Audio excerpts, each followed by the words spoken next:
തൃശൂരിലെ സുരേഷ് ഗോപിയുടെ ചരിത്ര വിജയം കേരളത്തിലുടനീളം ആഘോഷമാക്കി എൻഡിഎ. പ്രാർത്ഥന നേർന്ന പ്രവർത്തകർ നേർച്ച നിറവേറ്റി കാഞ്ഞങ്ങാട്ടും മാവുങ്കാലും പൊതുനിരത്തുകളിൽ ശയന പ്രദക്ഷിണം നടത്തി.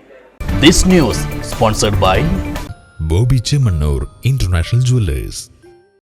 ദേശീയതലത്തിൽ എൻഡിഎയുടെ തേരോട്ടത്തിന് ചെറിയ കടിഞ്ഞാൺ വീണെങ്കിലും കേരളത്തിൽ അക്കൗണ്ട് തുറക്കാനായത് മുന്നണിയെ സംബന്ധിച്ചിടത്തോളം അഭിമാനം വാനോളം ഉയർത്തുന്ന നേട്ടമാണ്.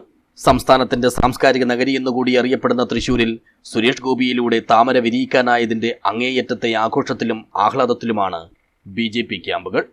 ഇങ്ങനെയൊരു നിമിഷത്തിനു വേണ്ടി പ്രയത്നിച്ചവർ മാത്രമല്ല, പ്രാർത്ഥിച്ചവരും അനവധിയാണ്. ഇതിന്റെ ഭാഗമായുള്ള തങ്ങളുടെ നേർച്ചകൾ നിറവേറ്റിക്കൊണ്ടാണ് മാവുങ്കാലിലും കാഞ്ഞങ്ങാട് പുതിയകോട്ടയിലും BMS പ്രവർത്തകർ പൊതുനിരത്തിൽ ശയനപ്രദക്ഷിണം നടത്തിയത്. ഓട്ടോറിക്ഷ തൊഴിലാളിയായ നെല്ലിത്തറ പുലയനടുക്കത്തെ മധുവാണ് ആനന്ദാശ്രമം മുതൽ മാവുങ്കാൽ വരെ ശയനപ്രദക്ഷിണം നടത്തിയത്. മുദ്രാവാക്യം വിളികളുമായി മറ്റു പ്രവർത്തകരും അകമ്പടിയേകി.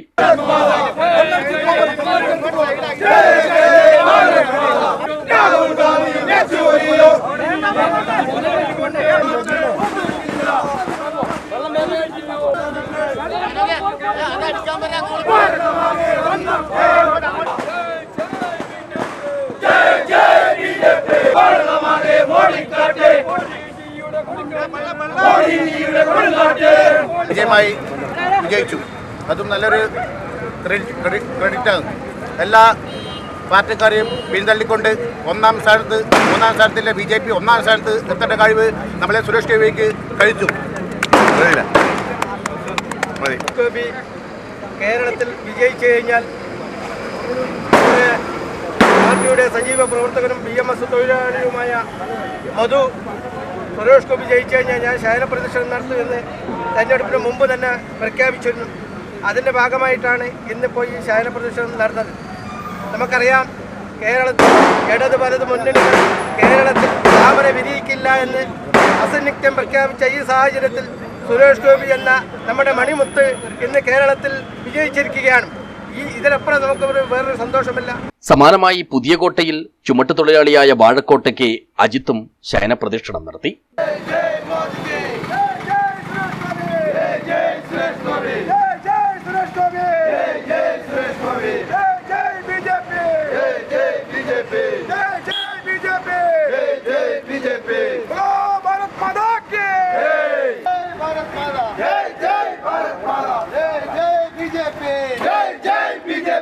ഇങ്ങനെ കേരളത്തിലെ ചരിത്ര വിജയത്തെ പല വിധത്തിലാണ് BJP പ്രവർത്തകർ നെഞ്ചേറ്റിക്കൊണ്ടിരിക്കുന്നത്.